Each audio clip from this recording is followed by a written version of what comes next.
Hey guys, my name is Michael E. Sparks, and I'm 46 years old. I recently started the Carnivore Diet, trying to figure out where to begin with this story.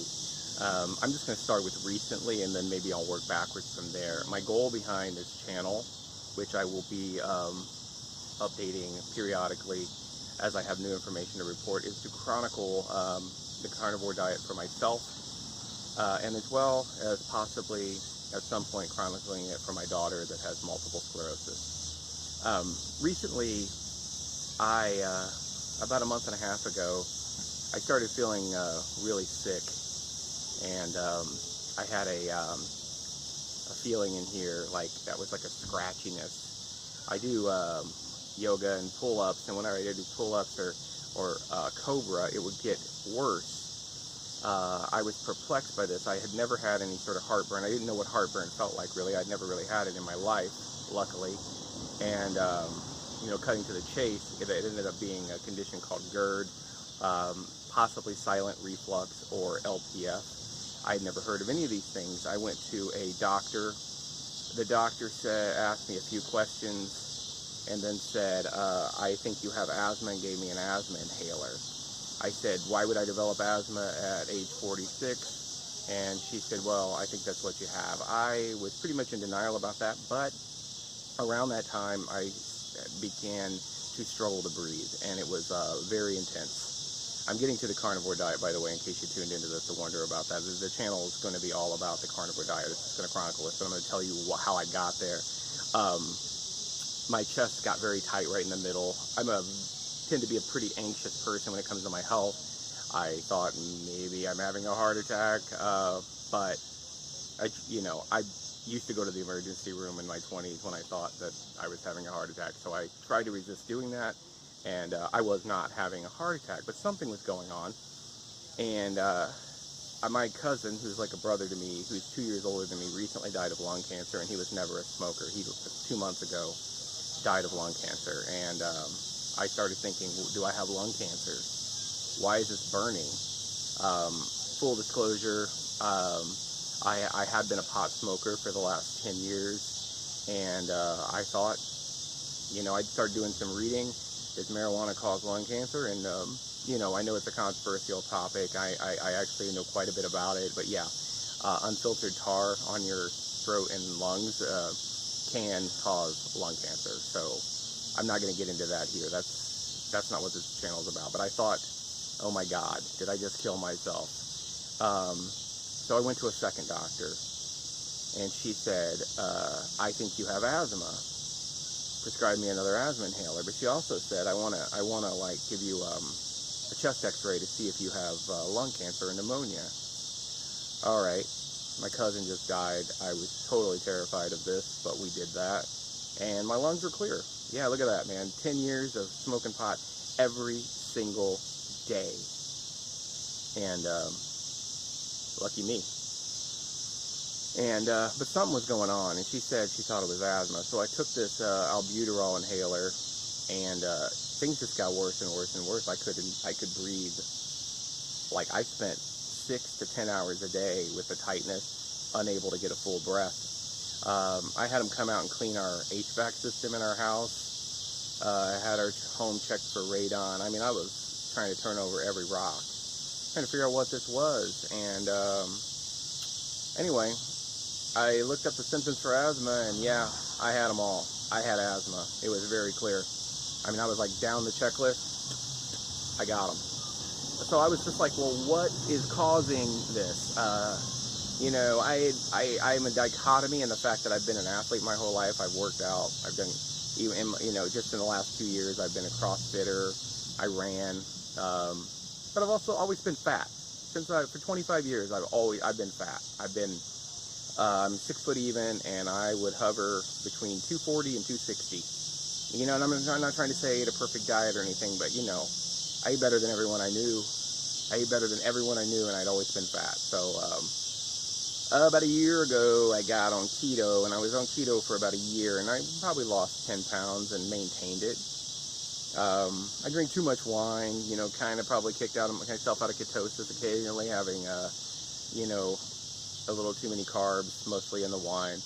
I know wine's not full of carbs, but I would drink like 2 to 4 glasses, and then I'd have other carbs, and I think, you know, my goal was to stay below 50, but I think sometimes I hit close to 100. So, you know, I'm not, keto was awesome. Keto had mental clarity. Everything was great about it. Had I obeyed it like 100% of the time, I probably would have lost more weight. As it was, I stayed at about 225 for the year that I did keto, and it was a lot of fun. It's very easy to do. I hacked it, like, you know, and did a really, you know, I ate a lot of processed foods and stuff on it, which is like the downfall of keto. If you want to cheat and just eat like a ton of cheese and processed foods that are low in carb, then, you know, that's not how you're supposed to do it, obviously. You know, you're supposed to eat real whole foods. But anyway, that's how I did it. And anyway, I was like 220, 222 2 months ago, and I tell my partner, I feel like crap. Things have just been going wrong in my body all over the place, and I had that burning, and I said, I'm gonna juice fast. And because I had, back in in my early 20s, I was into juice fasting before it was kind of a big thing. And I do these 7-day fasts, and, you know, I felt like it made me feel really good. And I was like, well, you know, my partner says, how long are you going to fast? And I said, well, I'm going to fast until my blood pressure is ideal, 120 over 80 or below, like, you know, 110 over 70.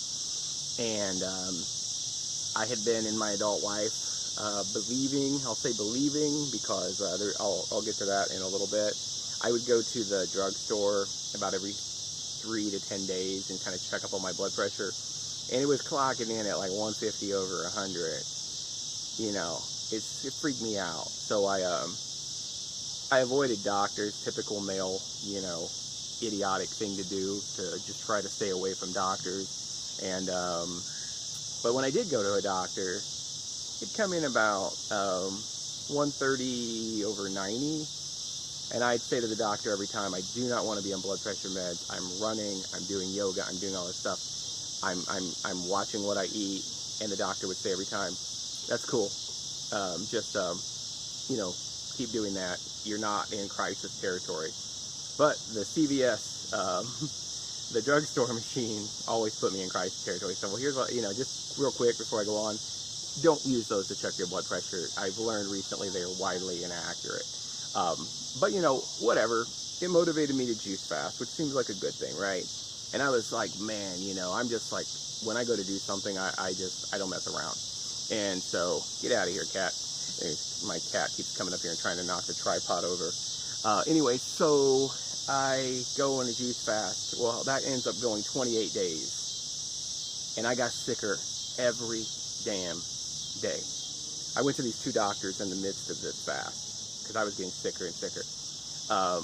Both of them said I had asthma. One of them, you know, no lung cancer. So I go around, I'm walking around, I'm not eating, I'm drinking tons of water, tons of juice, and I'm getting worse every day. I'm hitting this inhaler. Sometimes it would get so bad, I would hit, you know, I looked at videos on the net, and they said when you're in crisis mode, you can hit it every 60 seconds, up to 10 times. I was doing that. I got nothing. I got nothing but more and more pain that kicked up into my throat. And, you know, I already spoiled the ending. It's, you know, severe acid reflux. I didn't know, it felt like smoke or something to me. It was like itchy and scratchy on the inside of my esophagus. Man, what did I try? Everything. You know, when you go 28 days without food, you're obviously serious about curing whatever it is. During this time, I like read everything you could possibly read about asthma. And then I figured, I think I have some form of acid reflux, because I stumbled across some articles that said that acid reflux causes asthma. So, or asthma-like symptoms, depending on how you want to look at it. I'll refer to them as asthma-like symptoms. What happens is asthma gets into your esophagus, gets into your lungs, and then to protect themselves, they constrict, and you can't breathe. And waking up in the morning was just awful. I couldn't wake up in the morning. I couldn't breathe at all in the morning. I happen to be a singer-songwriter. Usually the first thing I do in the morning is I grab my guitar and I work on music. I couldn't work on music. I couldn't even speak hardly. So so I'm trying everything that you can possibly do. I tried Pepsid AC, Zantac, Maximum Strength Zantac. By the way, as an interesting aside to all this, I learned that in England they have better antacids. So if you're suffering from this condition and you don't want to change your diet, you can actually order Gaviscon Advance or Gaviscon Dual Action, I believe it's called. They have a chemical called sodium arginate, which will actually form a wall right there. Because, this part of your stomach, the acid it's just like, boom, screw the gate. I'm going right by. I'm going up into your esophagus. And it's serious. It's very serious. It can cause esophageal cancer. It can cause an esophageal ulcer, which will put a hole in you. You'll die, quickly. So it's an emergency surgery situation. So I started thinking, well, I have GERD or LPF or Silent Reflux. I got something that's opening this up, and acid's just getting in here. So how do I stop that? I was putting a half a teaspoon of baking soda in 4 ounces of water and drinking that, thinking I had high blood pressure. That's just straight up sodium, and that's, that was freaking me out a little bit. I was popping like Gaviscon Rolaids, along with the Zantac. I put the head of my bed on blocks, so when I went to sleep, the acid wouldn't come up. You're actually supposed to do that. I mean, I'm trying to fix this thing, and it's getting worse every freaking day. And anyway, so I'm watching. I love this channel called What I've Learned. You should definitely check that guy out. That guy's a freaking mega genius when it comes to nutrition and how the brain works. I'm watching that all the time while I work. I converted to a stand-up desk because, sitting down seemed to make the acid worse. And I'm doing all this stuff, and I don't know what the hell to do. And so anyway, the guy's interviewing Dr. Ken. I forget his name. He's a big carnivore guy. And, they said they were talking about GERD and its relationship to heart disease and esophageal cancer. And right at the very end of an hour-long interview, the guy says, well, there's this French doctor that cured himself of it, Dr. John Robillard, I believe. He has a book called Fast Track Digestion. If you don't want to buy that book, I'm gonna spoil the book for you right here. He said the answer is a low-carb diet. I was thinking about it. When I was on keto, things were cool. So when I started to cheat on keto, I started to notice the symptoms. And when I started juicing, things got worse. So I bought that book right away. It's $10 on Amazon. Best $10 I've ever freaking spent. I'm at once telling you to buy this guy's book, and I'm at once telling you there's no need, because I'm just going to tell you exactly what happened. I bought that book at 2 a.m. right before. I usually go to bed at 2 a.m. Right before I went to bed, I bought that book. But I did go to sleep, and I woke up, and by 2 o'clock the next afternoon, I'd read all 200 or 300 pages of this book, because I could tell right away the guy knew what he was doing, and he had cured himself of it. He said just eat a low-carb diet, and he actually listed the fermentation. So what happens is this, microbiome. I always heard microbiome. I didn't really pay any attention to it, which is crazy, because I recently learned that the microbiome is pretty much the key to all autoimmune diseases. And my daughter has multiple sclerosis. Got diagnosed at 15, and she's now 17. So the last 2 years of my life has been dedicated to defeating multiple sclerosis. And more on that later, because you can defeat multiple sclerosis. I believe that 100%, and you will never do it listening to the MS Society, which is largely your conspiracy theorists, but whatever. Check it out for yourself, man. Never believe anything anybody says. The truth is out there. Trust no one. But I want to believe that you can find the truth, and you can. So I'm looking at this stuff, and I'm looking at, and I'm figuring out in the book that all the juices that I put in and all the carbohydrates that I put in before that were down here feeding bad bacteria, not digesting very well, and fermenting and causing gas to come up and push that acid into my throat and into my esophagus. And this guy said do low carb. I was like, I had heard about this carnivore diet. I was checking it out, Joe Rogan, all that. You can do anything for a month, right? You can do anything for a month. So I was like, I'm just going to not worry about the carbs, and I'm just going to just carnivore for a month. And check it out, man. I'm 46. I'm getting smart finally. So I go to my doctor, my new doctor. I fired those first two because they misdiagnosed me. And I was like, I'm just going to go to every single doctor I can until I find one that like will listen to me and not give me the FDA advice that we have learned over and over again is crap. My daughter was misdiagnosed for having MS for 10 years, and we took her to the best hospital in the country, and they misdiagnosed her for 10 years. My son was misdiagnosed as having a rare form of diabetes and put on insulin and metformin and all this, and he does not have diabetes. And I literally every freaking time I've been to the doctor, I think in my life I've been given pills and stuff. I'm sorry, I'm not a conspiracy theorist normally, but at this point, believe me, I am skeptical of these people. So I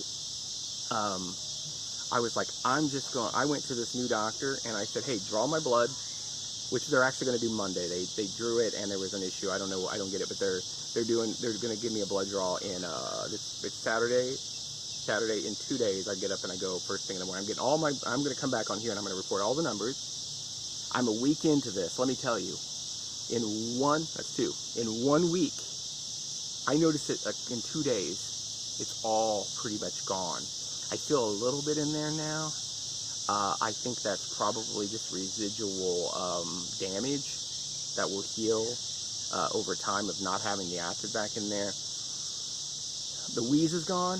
Both doctors listened to my lungs and said they heard a wheeze.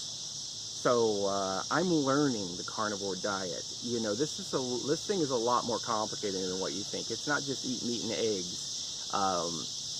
There's omega-6s versus omega-3s and how to get balance. And there is, you know, a fat-protein ratio. You got to eat a lot of fat on this diet. It's literally turning everything you've ever heard on its head. But I got a daughter that has multiple sclerosis, and I'm setting an example for her. I can't tell her, go on this. She's 17 years old. She's a young lady. She's a young woman. She's allowed to do what she wants to do. But I'm trying to set an example because I really believe this will wipe out her MS, or arrest it. But all I can do is set an example. You know what she did with me today? She ate liver. For 2 years on the Walls protocol, we couldn't get her to eat liver. I started eating liver on this diet because you have to get vitamin A, and I learned how to cook it. It's good. I gotta say, man, maybe I'm crazy, but I actually like it. It's like putting butter meat in your mouth. It just melts all over my tongue. It's really freaking good. I said, try it. Try one bite. My partner, who's never eaten liver in her life, never had eaten liver in her life, I like, try it. They both like it. So, you know, it's funny how, like, setting these examples. Am I constipated? Yeah, I'm working on that. I'm literally, like, learning about that as I go. And everything I learn, I'll just pass along here. But you can cure acid reflux. You can cure GERD. If you go to the doctor, they try to give you the typical prescription, take Zantac, take prescription Zantac.